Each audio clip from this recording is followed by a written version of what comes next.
स्वागत है एक बार फिर से आप सभी का exam Guruji by Arvind sir YouTube channel में।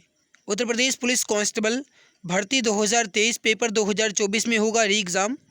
60,244 ऐतिहासिक पदों के लिए भर्ती होने वाली है, जिसको ध्यान में रखते हुए री एग्ज़ाम को ध्यान में रखते हुए जो आपके मॉडल पेपर की सीरीज चल रही है, इस सीरीज में आगे बढ़ते हुए आज हम वॉल्यूम 1 के मॉडल पेपर नंबर 6 को कंप्लीट करने वाले हैं।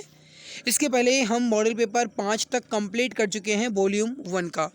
इसके अलावा वॉल्यूम 2 के 10 मॉडल पेपर कंप्लीट हो चुके हैं। तो अगर आप वॉल्यूम 2 के मॉडल पेपर को नहीं देखे हैं तो ज़रूर देख लेना। चैनल की प्लेलिस्ट में जाइए, Uttar Pradesh police constable volume 2 model paper के नाम से प्लेलिस्ट बनी है। आप हर एक क्लास को क्रम के अनुसार देख सकते हैं। इसके अलावा वॉल्यूम 1 के मॉडल पेपर 5 तक कंप्लीट हो चुके हैं। आज हम मॉडल पेपर नंबर 6 को कंप्लीट करने वाले हैं। और इसमें हम अगर ये 6 कंप्लीट कर लेते हैं, यानी कि अगर हम 5 इसमें वॉल्यूम 1 के कंप्लीट कर लेते हैं, तो वॉल्यूम 1 का 10 मॉडल पेपर और वॉल्यूम 2 का 10 मॉडल पेपर, यानी कुल मिलाकर के 20 मॉडल पेपर आपके कंप्लीट हो चुकेंगे। मेरे प्यारे भाई, 20 मॉडल पेपर का अगर आप अच्छे से कंप्लीट कर लेते हैं तो हमें ये आशा ही नहीं बल्कि पूर्ण विश्वास है कि आपको एग्ज़ाम में बहुत ज़्यादा मदद मिल पाएगी। फिलहाल आप ये बात अच्छे से जानते हो कि सभी मॉडल पेपर जो है कंप्लीट करवाने के लिए अगर हमें ऊर्जा मिल रही है तो आपका एक लाइक है और आपका एक सब्सक्राइब है, जो गाइस हमें और भी ऊर्जा दे पाता है। तो इस वजह से वीडियो को लाइक और गाइस सपोर्ट ज़रूर कीजिएगा, क्योंकि आपके सपोर्ट के बिना हम कुछ भी नहीं हैं। फिलहाल चलिए गाइस शुरुआत करते हैं, क्योंकि हमें ये पूर्ण विश्वास है कि आप हमारा सपोर्ट ज़रूर करेंगे। देखिए, मॉडल पेपर नंबर 6 को शुरुआत करते हैं आज हम। इसके पहले मॉडल पेपर 5 तक कंप्लीट हो गया है। मॉडल पेपर नंबर 6 के पहले सवाल को देखते हैं। जो पेपर है आपका, ये आपका बाइलिंगुअल है, यानी हिंदी और अंग्रेजी दोनों भाषा में है। जिसमें पहला सवाल आपका है, नृत्य शैली छरही की उत्पत्ति किस राज्य में हुई है। आपको ये बताना है कि छरही जो है ये कहाँ की नृत्य शैली है। This question is very important for it guys.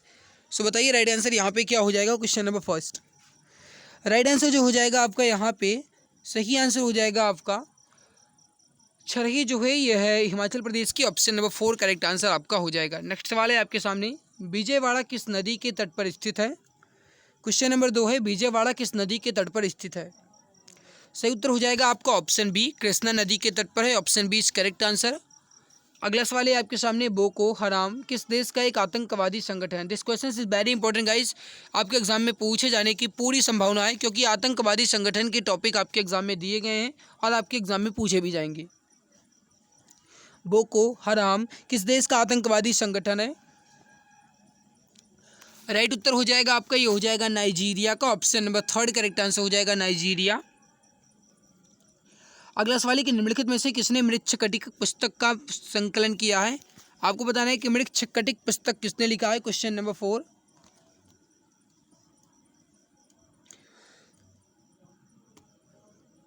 Right उत्तर हो जाएगा आपका ऑप्शन नंबर बी, शूद्रक ने। Option number B correct answer हो जाएगा। अगला सवाल है आपके सामने, सवाल क्या कह रहा है समझिएगा।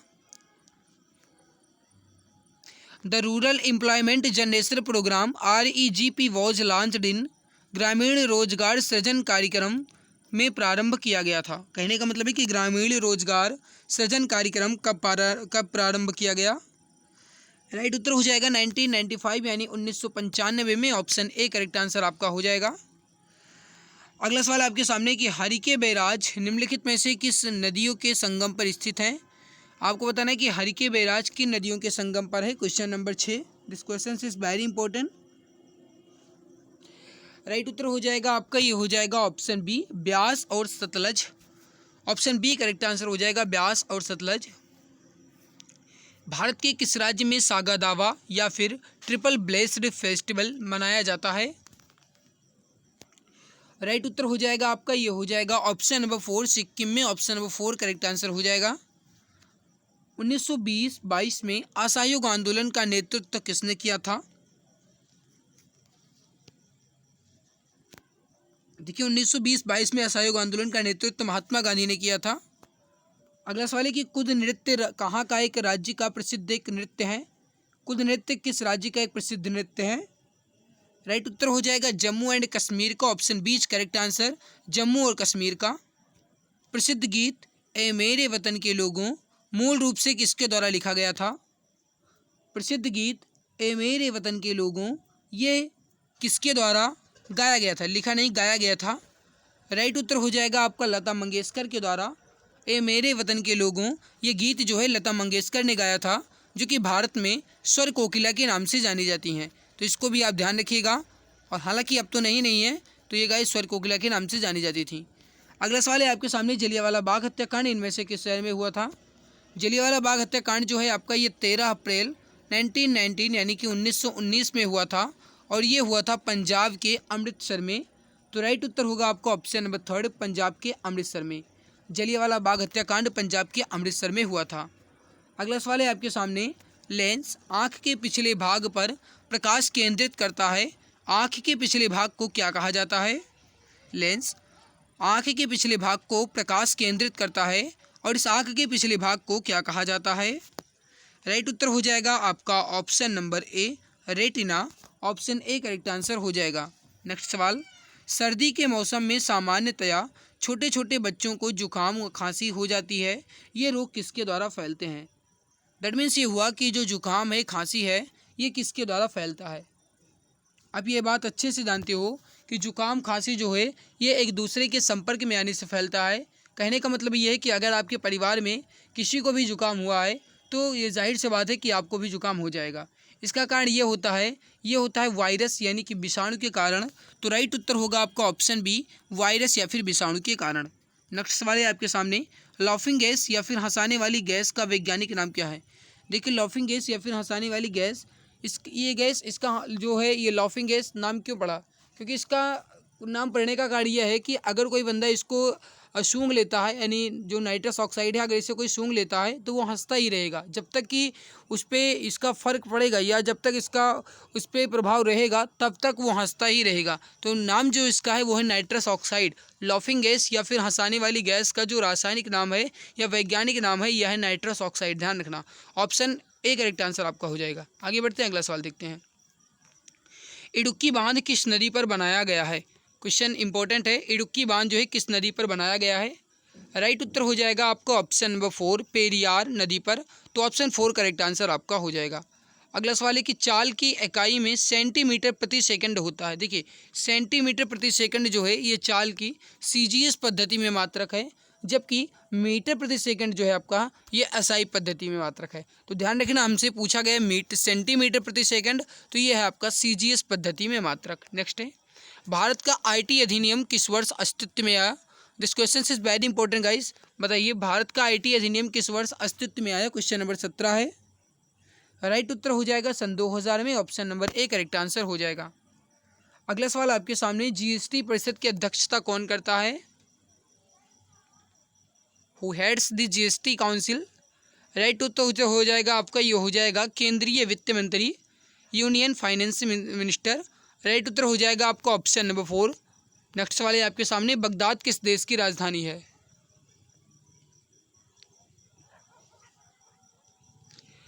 राइट उत्तर हो जाएगा आपका option number B, Iraq. Iraq की जो राजधानी है यह है बगदाद, और ईरान की राजधानी जो है वो है तेहरान। ये भी ध्यान रखना। नेक्स्ट सवाल है कि प्रसिद्ध गायिका पीनाज मनासी किस गायकी से संबंधित हैं? प्रसिद्ध गायिका पीनाज मनासी किस गायकी से संबंधित हैं? बताइए, राइट आंसर क्या हो जाएगा? सही उत्तर हो जाएगा आपका क्वेश्चन नंबर 20 का, ये हो जाएगा गजल गायकी है। ऑप्शन बी करेक्ट आंसर हो जाएगा, गजल गायकी। आगे बढ़ते हैं, अगला सवाल है आपके सामने, मानव अधिकारों की सार्वभौमिक घोषणा डैश को संयुक्त राष्ट्र महासभा द्वारा वर्ष में अपनाया गया था। कहने का मतलब है कि मानव अधिकारों की सार्वभौमिक घोषणा को किस वर्ष महासभा द्वारा अपनाया गया था? राइट उत्तर हो जाएगा 21 नंबर सवाल का, ये हो जाएगा 1948 में। Option number A correct answer हो जाएगा 1948 में। अगला सवाल आपके सामने है, सवाल इंपॉर्टेंट है। सवाल कह रहा है कि which of the following states does not share its border with Myanmar? निम्नलिखित में से किस राज्य की सीमा म्यांमार से नहीं लगती है? देखो, म्यांमार से लगने वाली सीमा मिजोरम, नागालैंड, मणिपुर ये लगता है, बट मेघालय जो है ये नहीं लगता है। Option number D correct answer हो जाएगा। अगला आपके सामने है, सवाल क्या कह रहा है, निम्नलिखित में से किस देश में झूमिंग को कोनुकों के नाम से जाना जाता है? देखिए, झूमिंग जो है आपका एक प्रकार से कहा जाए खेती है। झूमिंग खेती वही खेतियाँ होती हैं जैसे जंगलों में पेड़ों को काट के वहाँ पे जो भूमि है उसे उर्वर बनाया जाए और फिर उस पर फसलें उगाई जाएँ। और जब उस पर फसल उग जाए तो उसको वहीं पे छोड़ दिया जाता है, फिर से दूसरा जंगल काटा जाता है, वहाँ पे फिर से उसको जुताई वगैरह करके फिर से उसे बनाया जाता है। मतलब इसको एक स्थानांतरित कृषि के नाम से भी जाना जाता है। मतलब कोई अस्थायी कृषि नहीं होती है कि यहीं पे अगर गेहूँ उगाया गया है तो यहीं पे धान भी उगाया जाएगा, ऐसा नहीं है। ये इसे कहते हैं हम झूम खेती, या फिर इसे कहा जाता है स्थानांतरित कृषि। और इस झूमिंग खेती को कोनगो के नाम से किस देश में जाना जाता है, तो ये राइट उत्तर हो जाएगा आपका ऑप्शन सी, वेनेजुएला में। ऑप्शन सी राइट होगा। अगला सवाल है कि, सवाल समझिएगा, अगला है कि यक्स आयु 10 एक कारखाने में कार्यरत है, एक्स के निम्नलिखित में से किस अधिकार का उल्लंघन किया जा रहा है। कहने का मतलब है कि कोई एक्स नाम का एक लड़का है जिसकी आयु 10 वर्ष है और वो एक कारखाने में कार्यरत है। अब आपको ये बताना है कि जो एक्स नाम का लड़का है उसके किस अधिकार का उल्लंघन हो रहा है।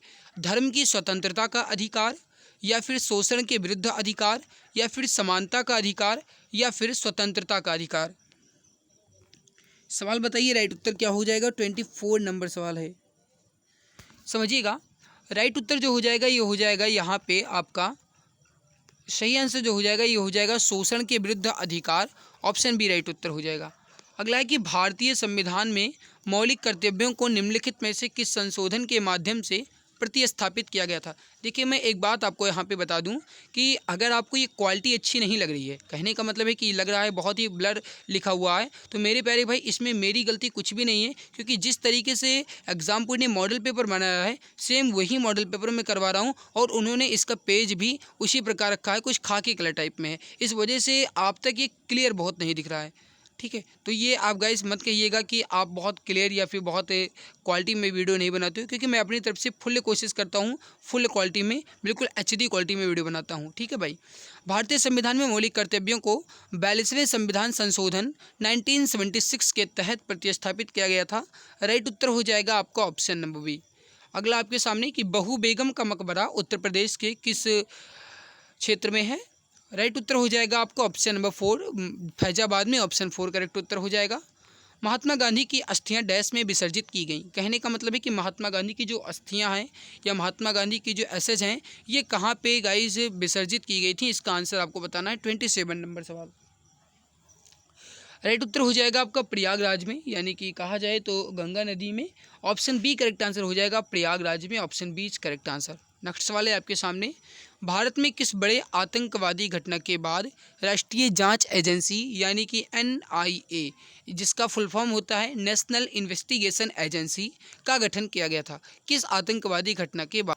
सही उत्तर यहाँ पे हो जाएगा 2008 के मुंबई आतंक हमले के बाद भारत में NIA यानी नेशनल इन्वेस्टिगेशन एजेंसी का गठन किया गया था। राइट उत्तर हो जाएगा आपका ऑप्शन बी या ऑप्शन सेकंड। अगला सवाल आपके सामने, प्राचीन काल में अवध को किस नाम से जाना जाता था। प्राचीन काल में अवध को किस नाम से जाना जाता था। राइट उत्तर हो जाएगा आपका ऑप्शन ए, कौशल के नाम से। ऑप्शन ए करेक्ट आंसर हो जाएगा। किस शहर को भारत की वाणिज्यिक राजधानी के रूप में जाना जाता है, या फिर कहा जाए किस शहर को भारत की आर्थिक राजधानी के रूप में जाना जाता है, या फिर आप कह सकते हैं वाणिज्यिक राजधानी, बात एक ही है। राइट उत्तर हो जाएगा मुंबई को। ऑप्शन बी करेक्ट आंसर हो जाएगा, मुंबई। अगला है आपके सामने, ट्विटर एक डैश आधारित मंच है। कहने का मतलब है ट्विटर जो है ये किस प्रकार का एक मंच है। ईमेल, OTP, बात करना, या फिर SMS। देखिए, ट्विटर के माध्यम से आप SMS भी अपना भेज सकते हैं। Option B is correct answer, SMS। अगला आपके सामने कि शाकंभरी देवी मेले का आयोजन कहाँ पे किया जाता है। शाकंभरी देवी मेले का आयोजन कहाँ पे किया जाता है। राइट उत्तर हो जाएगा आपको ऑप्शन नंबर 4, सहारनपुर में। शाकंभरी देवी मेले का आयोजन सहारनपुर में किया जाता है। अगला सवाल है कि प्रदेश में स्थानीय स्वायत्त शासन का ढांचा किस प्रकार का है। प्रदेश में स्थानीय स्वायत्त शासन का ढांचा किस प्रकार का है। राइट उत्तर हो जाएगा आपका ये हो जाएगा त्रिस्तरीय, यानी कि 3 टायर में है। ऑप्शन 3 करेक्ट आंसर हो जाएगा। उत्तर प्रदेश उच्च न्यायालय की खंडपीठ कहाँ स्थित है। उत्तर प्रदेश उच्च न्यायालय की खंडपीठ कहाँ स्थित है। सही उत्तर हो जाएगा आपका ये हो जाएगा लखनऊ में है। ऑप्शन नंबर 3 करेक्ट आंसर हो जाएगा। 1855-56 में भारत में हुए संथाल विद्रोह का नेतृत्व किसने किया था। 1855-56 में हुए भारत में संथाल विद्रोह का नेतृत्व किसने किया था। राइट उत्तर जो हो जाएगा ये हो जाएगा आपका ऑप्शन नंबर ए, सिद्धू और कान्हू ने।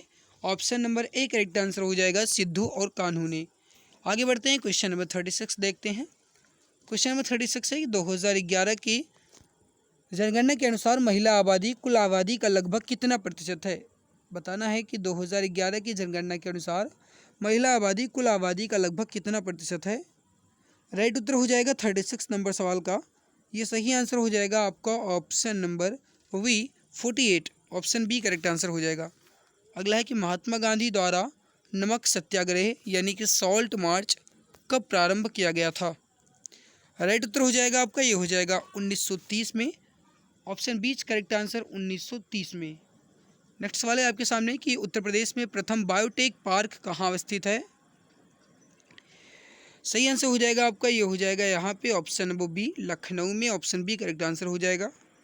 अब यहाँ पे आपका आ जाता है मैथ और रीजनिंग। तो ये गाइज मैं अगली वीडियो में कराऊंगा, यानी मैथ और रीजनिंग जो है ये मैं दूसरी वीडियो में कराऊंगा। लेकिन जो मैं अब कंप्लीट करवाने वाला हूँ वह है आपका हिंदी।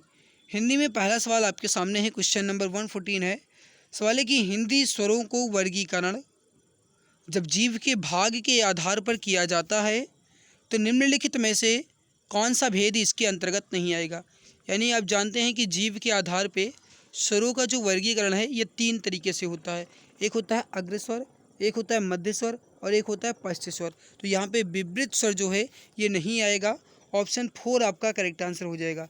एक बात आप ध्यान रखिएगा, यहाँ पे जो लिखा गया है ये क्रांति, इसी वजह से हमें लगता है थोड़ा ब्लर लग रहा है ना। इन्होंने अपना जो पीछे का वाटर मार्क है या कहा जाए लोगो है, इन्होंने कुछ ज़्यादा गाइस गाढ़ा कर दिया है। इसकी जो गाइस मतलब दिखाने की कैपेसिटी है ना बहुत ज़्यादा कर दी है। इस वजह से थोड़ा जो अक्षर है या क्वेश्चन जो है ये थोड़ा कम साफ नज़र आ रहा है। फिलहाल चलिए अगला देखिए, निम्नलिखित में से पार्श्विक ध्वनि कौन सी है। पार्श्विक ध्वनि राइट उत्तर होगा आपका ऑप्शन नंबर सेकंड लय। लय जो है आपका ये पार्श्विक ध्वनि है। नेक्स्ट है, निम्नलिखित वर्णों में से कौन वर्ण मूर्धन्य नहीं है। देखिए ट वर्ग के अंतर्गत जितनी भी ध्वनियाँ आती हैं ये मूर्धन्य में आती हैं। तो आपका हो गया ट, ठ और ये ढ लिखा है, ये 5 नहीं है भाई, ये ढ है, ठीक है, ढ ये भी है। ज जो है आपका ज ये मूर्धन्य नहीं है।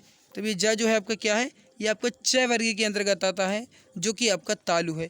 तो जो ज है आपका ये तालु है। नेक्स्ट है, निम्नलिखित प्रश्न में 4 विकल्पों में से उस विकल्प का चयन करें जो भाववाचक संज्ञा का सही विकल्प नहीं है। देखो जागरण आपका ये भाववाचक है, घबराहट भी आपका भाववाचक है और बिक्री भी आपका भाववाचक है। लेकिन ढोना जो है आपका ये भाववाचक नहीं है। Option number B correct answer हो। अगला सवाल आपके सामने है। सवाल है कि जिजीविसा का अर्थ क्या है। जिजीविसा का अर्थ क्या है। 118 नंबर सवाल है, बताइए जिजीविसा का मतलब क्या है। जिजीविसा का मतलब है कि जीने की इच्छा। ऑप्शन बी राइट होगा। अगला है कि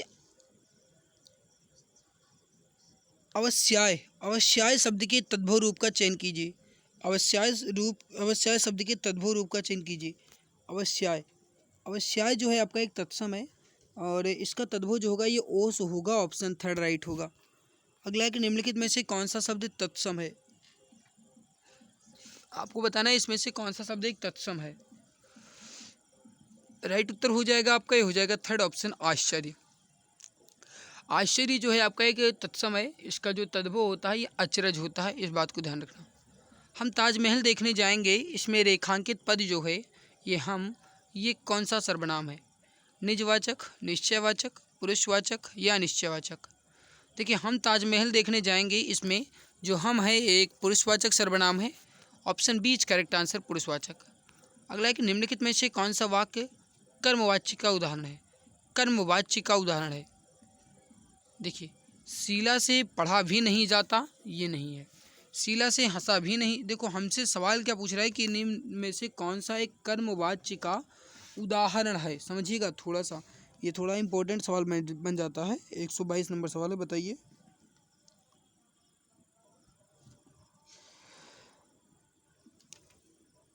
कर्मवाच्य हमसे पूछ रहा है, शीला से हंसा भी नहीं जाता, शीला से चला भी नहीं जाता और शीला से हिला भी नहीं जाता। देखो हिला तो होगा नहीं, ये थोड़ा सा क्वेश्चंस मुझे भी डाउट में लग रहा है, मैं अगली वीडियो में बताऊंगा।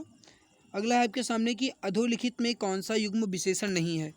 अधोलिखित में कौन सा युग्म एक विशेषण नहीं है। देखो छोटा बड़ा ये आपका विशेषण है, हरा पीला ये भी आपका विशेषण है और 2 3 ये भी आपका संख्यावाची विशेषण है। लेकिन राम लक्ष्मण कोई विशेषण नहीं, जबकि ये संज्ञा है। ऑप्शन 4 राइट आंसर आपका हो जाएगा।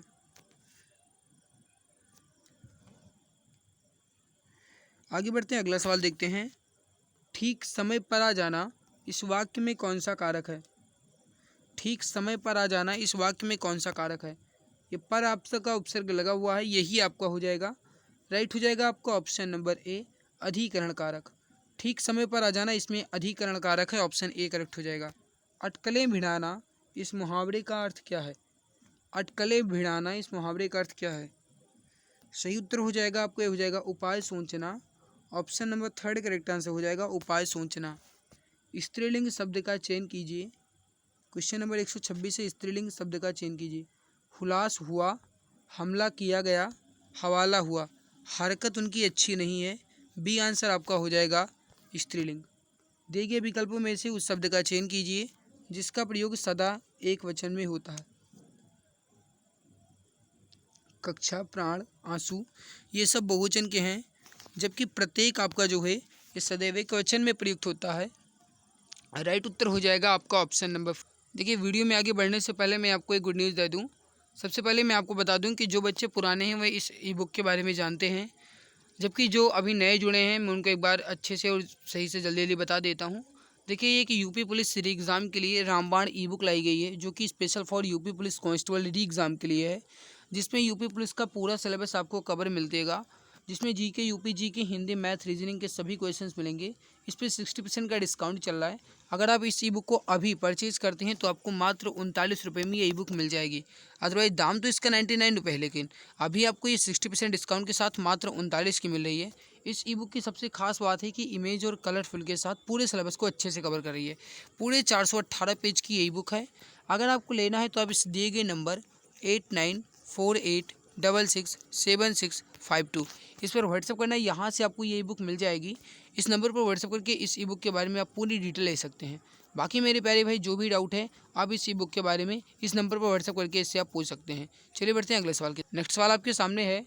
निम्नलिखित प्रश्न में 4 विकल्पों में से रेखांकित पद के उचित कारक को पहचानिए। कीर्ति चारपाई पर बैठी है, इसमें जो रेखांकित है वो है पर। अब आपको ये बताना है कि इस पर में कौन सा कारक है। देखिए, स्थान की बात की जाए तो यहाँ पे आपका हो जाएगा अधिकरण, क्योंकि स्थान बोधक बताया जा रहा है, तो यहाँ पे राइट होगा आपका थर्ड ऑप्शन, अधिकरण कारक, ऑप्शन 3 राइट होगा। किसी के द्वारा कहे गए वचन को ज्यों का त्यों लिखने के लिए किस चिन्ह का प्रयोग किया जाता है? जैसे नेताजी ने कहा दिल्ली चलो, या नेताजी के द्वारा कहा गया कथन तुम मुझे खून दो मैं तुम्हें आज़ादी दूंगा, ये जो है ये किसके द्वारा कहा गया था? ये सब कहा गया था नेताजी द्वारा। तो यहाँ पे जो कहा गया दिल्ली चलो, इसको उद्धरण चिन्ह में रखा जाएगा और ये किसी के द्वारा कहे गए कथन को ज्यों क्या त्यों लिखा जाता है। ऑप्शन बी राइट होगा। शुद्ध वाक्य का चयन कीजिए, इसमें आपको बताना है शुद्ध वाक्य कौन सा है। अब देखिए, 130 नंबर सवाल को समझने के बाद आंसर दीजिएगा, जल्दबाजी नहीं करना है। फिलहाल मैं वह मुंबई गया, फिलहाल मैं वह मुंबई गया, फिलहाल वह मुंबई गया है, फिलहाल में वह मुंबई गया है, फिलहाल में वह मुंबई गया है, फिलहाल में वह मुंबई गया है, ये राइट होगा फोर्थ ऑप्शन, फिलहाल में वह मुंबई गया है।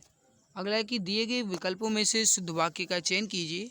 इसमें आपको बताना है कि शुद्ध वाक्य कौन सा लिखा गया है। ये क्लिष्ट होता है, क्लिष्ट नहीं होता, ब्रह्मा होता है, ब्रह्म नहीं होता, और मूल्यवान नहीं, मूल्यवान होता है। पृथक आपका बिल्कुल सही लिखा गया है, पृथक जो है इसी तरीके से लिखा जाएगा। ऑप्शन 4 राइट है। बीती विभावरी जागरी, अंबर पनघट में डुबो रही, तारा घट उषा नागरी। उपर्युक्त पंक्ति में कौन सा अलंकार है? बीती विभावरी जागरी, अंबर पनघट में डुबो रही, तारा घट उषा नागरी। इसमें जो अलंकार है आपका रूपक अलंकार है, 4 ऑप्शन राइट हो जाएगा। सुधा किसका विलोम शब्द है? सुधा किसका विलोम शब्द है? 133 नंबर सवाल है। सही उत्तर जो हो जाएगा आपका ये हो जाएगा गरल का। सुधा जो है गरल का विलोम शब्द है, ऑप्शन 3 राइट होगा। यामिनी किसका पर्यायवाची है? यामिनी किसका पर्यायवाची है? यामिनी जो है ये रात्रि, रात का पर्यायवाची है, फर्स्ट ऑप्शन राइट आंसर हो जाएगा। संयोग में कौन सा उपसर्ग है? संयोग में कौन सा उपसर्ग है? देखिए संयोग जो है ये सम और योग से मिलकर बना हुआ है। यहाँ पे जो आपका उपसर्ग निकलेगा वो सम उपसर्ग निकलेगा। मैं में नीचे हलंत लगना जरूरी है, तो संयोग में सम उपसर्ग है। मनौती शब्द में प्रत्यय बताना है। मनौती में प्रत्यय क्या होगा? देखिए ओती प्रत्यय होगा नहीं, क्योंकि मनौती लिखा है तो औती प्रत्यय हो जाएगा। मन में औती प्रत्यय लगा देंगे तो मनौती शब्द आपका बन जाएगा। राइट उत्तर हो जाएगा आपका ऑप्शन नंबर ए। अगला सवाल आपके सामने है। निम्नलिखित प्रश्न में 4 विकल्पों में से उस विकल्प का चयन करें जो कोष्ठक में दिए गए शब्द के अनुसार दिए गए वाक्य के लिए अव्यय के भेद का सही विकल्प हो। वह लगभग 12:30 बजे आया था। लगभग ये जो है ये क्या है? लगभग यहाँ पे आपका निपात हो जाएगा, सेकंड ऑप्शन राइट हो जाएगा। बिनु गोपाल बैरन भई कुंजे, इसमें कौन सा रस है? बिनु गोपाल बैरन भई कुंजे, यानी बिना गोपाल के यहाँ पे राइट हो जाएगा। मतलब कहीं ना कहीं कहा जाए बिना गोपाल के, तो मतलब यहाँ पे वियोग की बात की जा रही है। राइट उत्तर हो जाएगा आपका ऑप्शन नंबर ए, वियोग श्रृंगार रस। निम्नलिखित में से मिश्र वाक्य कौन सा है? मिश्र वाक्य वह वाक्य होते हैं जो एक दूसरे पे आश्रित हों या यहाँ पे आश्रय की बात बताई जाए। जैसे मेरे आते ही वर्षा होने लगी, क्या यह है? नहीं, ये नहीं है। मेरे आते ही वर्षा होने लगी ये आपका एक सरल वाक्य है। उसके घर जाने के बाद वर्षा होने लगी, ये भी आपका सरल वाक्य है। वह घर से निकला और वर्षा होने लगी, ये आपका संयुक्त वाक्य है। ज्यों ही वह घर से निकला वर्षा होने लगी, ये आपका मिश्र वाक्य है कि उसके घर से निकलने के बाद वर्षा हुई है, मतलब घर के निकलने पर आश्रित है वर्षा का होना। तो यहाँ पे 4 ऑप्शन राइट होगा। दिए गए शब्द युग्म के सही अर्थभेद का चयन कीजिए। अपत्य और अपथ्य का सही अर्थभेद बताना है। अपत्य और अपथ्य का मतलब क्या है? देखिए अपत्य का मतलब होता है संतान, यानी जिसको अपत्य का मतलब होता है संतान और अपथ्य का मतलब होता है अहितकर। तो यहाँ पे राइट होगा आपका थर्ड ऑप्शन। जिन सामसिक शब्दों में पहला पद संख्या को व्यक्त करने वाला विशेषण होता है वह क्या कहलाते हैं? देखिए जिसमें पहला पद संख्यावाची हो उसे आप द्विगु समास कहेंगे। राइट उत्तर हो जाएगा आपका ऑप्शन नंबर बी, द्विगु समास। अब मैं यहाँ पे गाइज अपने जो गद्यांश है इसको पढ़ लेता हूँ। 142 से 146 तक गद्यांश दिया गया है। गद्यांश आपको जो है बहुत लंबा चौड़ा नहीं है। मैं एक बार जल्दी जल्दी गद्यांश को पढ़ देता हूँ। देखिए, जीवन स्वयं एक यात्रा है। जो अपने अंदर यह यात्रा करता है वह नदी के उस पार पहुँच जाता है, और जो बाहर यह यात्रा करता है वह इंतज़ार करता रहता है। आश्चर्य की बात है कि धन संपत्ति बर्बाद होने पर उसका तो हमें दुख होता है, परंतु व्यर्थ ही इधर उधर की बातों में जीवन बर्बाद करने पर लेस मात्र भी अफसोस नहीं होता। कभी शांत मन से विचार करें कि आखिर हमारे जीवन का असल उद्देश्य क्या है। किसी के लिए यह पैसा, सुविधाएं, प्रतिष्ठा, तो किसी के लिए बच्चे। देखिए कहाँ पर थे, सवाल पर आगे पढ़िएगा। किसी के लिए ये पैसा, सुविधाएं, प्रतिष्ठा, तो किसी के लिए बच्चे और परिवार हो सकते हैं। यदि ये सब इच्छानुसार मिल जाएं तो क्या जीवन में सुख, शांति, सद्भाव, आत्मविश्वास और स्वतंत्रता मिल जाएगी? शायद नहीं, क्योंकि वास्तव में यह इंसान का प्राकृतिक स्वभाव है। यदि उसे एक वस्तु प्राप्त हो जाए तो उसमें दूसरी वस्तु को पाने की लालसा पैदा हो जाती है। पाते रहने की लालसा का यह क्रम अनवरत चलता रहता है। साथ में प्राप्त वस्तुओं के खो जाने के भय, आकुलता भी बनी रहती है। पाने के प्रयास और खोने की सुरक्षा में इंसान अपनी सुख शांति की बलि देता रहता है। वैसे अगर कहा जाए वाकई में तो मेरे भाई ये गद्यांश जो है बहुत ही खतरनाक, बहुत ही बेहतरीन गद्यांश था। ये आपके लिए ज़रूरी था, आपके लिए नहीं, मतलब सभी के लिए ज़रूरी था, है ना। देखिए इस गद्यांश को अगर ध्यान में रखते हुए अगर मैं सवाल को यहाँ पे हल करने की कोशिश करूँ तो 142 नंबर सवाल को पढ़िए। सवाल कह रहा है कि जो बाहरी यात्रा करता है, वाक्य में रेखांकित वाक्यांश से क्या तात्पर्य? बाहरी, इस बाहरी का मतलब क्या है? जो विदेश में भ्रमण करे? नहीं भाई, बाहरी का मतलब विदेश नहीं है। जो देश में भ्रमण करे? नहीं। जो भौतिक जगत में उलझे रहते हैं उन्हें कहा जाता है जो बाहरी यात्रा करे। ऑप्शन थर्ड राइट होगा। नेक्स्ट, गद्यांश के अनुसार मनुष्य का प्राकृतिक स्वभाव कैसा है? अभी जस्ट आपने देखा कि गद्यांश को अगर ध्यान में रखते हुए मनुष्य का प्राकृतिक स्वभाव कहा जाए तो वो लालची है। मतलब अगर कोई एक वस्तु मिल जाती है तो दूसरी वस्तु पाने की लालच में वो लगा रहता है। यही है आपका राइट आंसर, लालची। मनुष्य को सुख शांति खोने का मुख्य कारण क्या है? मनुष्य की सुख शांति खोने का मुख्य कारण क्या है? अधिक पाने की चाह और उसे खोने का भय। बहुत सही, राइट हो जाएगा आपका ऑप्शन नंबर ए। मतलब जो नहीं मिला है उसे पाने की चाह और जो मिल गया है उसे खोने का भय। तो राइट उत्तर हो जाएगा आपका ऑप्शन ए। नेक्स्ट, धन संपत्ति में कौन सा समास है? अगर धन संपत्ति में समास देखा जाए तो यहाँ पे समास होगा आपका ऑप्शन ए, धन और संपत्ति यानी द्वंद्व समास होगा। राइट उत्तर होगा आपका ऑप्शन ए। समूह से भिन्न शब्द का चयन करना है। आपको बताना है इसमें से भिन्न शब्द क्या है? सुख, शांति, स्वतंत्रता, लालची। गद्यांश को ध्यान में देखते हुए अगर कहा जाए तो इसमें आपका जो भिन्न है वो लालची है, क्योंकि सुख आपका, शांति आपका और स्वतंत्रता आपकी जो है ये एक सकारात्मक चीज़ें आ रही हैं, लेकिन लालची आपको जो है नकारात्मक की दृष्टि से आ रहा है। महादेवी वर्मा को किस पुस्तक के लिए ज्ञानपीठ पुरस्कार मिला था? 1982 यानी 1982 में पुरस्कार मिला था ये। और ये जो है पुरस्कार, ज्ञानपीठ पुरस्कार, महादेवी वर्मा को उनकी रचना यामा के लिए मिला था। राइट उत्तर होगा आपका ऑप्शन नंबर 4। अगला सवाल है, चंद्रगुप्त नाटक के रचयिता कौन है? चंद्रगुप्त नाटक के रचयिता कौन है? राइट उत्तर हो जाएगा आपका जैसे है तितली, इसके अलावा कहा जाए कामायनी जो कि एक महाकाव्य है, इसके अलावा कहा जाए जो आपका स्कंदगुप्त है, समुद्रगुप्त है, चंद्रगुप्त है, ये सब के सब जो नाटक हैं ये जयशंकर प्रसाद के द्वारा लिखा गया है, वही ऑप्शन राइट होगा। प्रकाशन वर्ष की दृष्टि से डॉक्टर हरिवंश राय बच्चन की रचनाओं का सही अनुक्रम क्या है? प्रकाशन वर्ष की दृष्टि से डॉक्टर हरिवंश राय बच्चन की रचनाओं का सही क्रम क्या है? मधुशाला, मधुबाला, मधुकलश, निशा निमंत्रण। राइट होगा आपका सेकंड ऑप्शन। 150 नंबर सवाल है, प्रभु जी तुम चंदन हम पानी, यह किसका वाक्य है? प्रभु जी तुम चंदन हम पानी, ये संत रैदास का वाक्य है। राइट उत्तर हो जाएगा आपका option number A. So guys यहाँ पे आपके 150 सवाल जीके और इसके अलावा हिंदी 150 नंबर तक मैंने कंप्लीट कर लिया है। आई होप आज की हमारी ये मेहनत आपको अच्छी लगी होगी, और अगर आप तक हमारी आवाज़ आज थोड़ी स्लो गई है तो माफ़ करना, क्योंकि गाइस आज आपकी क्लास थोड़ी ज़्यादा हुई है, इस वजह से मैं ज़्यादा बोल नहीं पा रहा हूँ। लेकिन बाकी मेरे प्यारे भाई अपनी तरफ से मैंने अपना 100% देने का कोशिश किया है। बाकी आज की हमारी मेहनत कैसी लगी आप अपना फीडबैक वीडियो के नीचे कमेंट सेक्शन में कमेंट करके ज़रूर बताइएगा। यानी कि गाइस अपना जो फीडबैक है वो शेयर जरूर कीजिएगा। अच्छी लगी है तो आप लाइक करोगे ही, मुझे इतना विश्वास है। और अगर आप चैनल पर पहली बार आए तो सब्सक्राइब कर लोगे, इसका बेनिफिट आपको मिलता रहेगा। और इसके अलावा अगर आपके एक क्लिक करने से मेरे को गाइस और ऊर्जा मिल जाती है तो आपको एक क्लिक कर देना चाहिए, यानी चैनल को सब्सक्राइब करके वीडियो को लाइक जरूर कर देना चाहिए। PDF टेलीग्राम पे मिल जाएगी, PDF वहाँ से ले लीजिएगा। मिलते हैं इसके बाद एक नई खास वीडियो में, तब तक के लिए खुश रहिए, मुस्कुराते रहिए, जी जान शिद्दत के साथ पढ़ाई करते रहिए, क्योंकि इस बार आपको किसी न किसी तरीके से इन 60,244 में एक पद अपने नाम जरूर कर लेना है। तो मिलते हैं इसके बाद एक नई वीडियो में, तब तक के लिए जय हिंद, जय भारत, वंदे मातरम।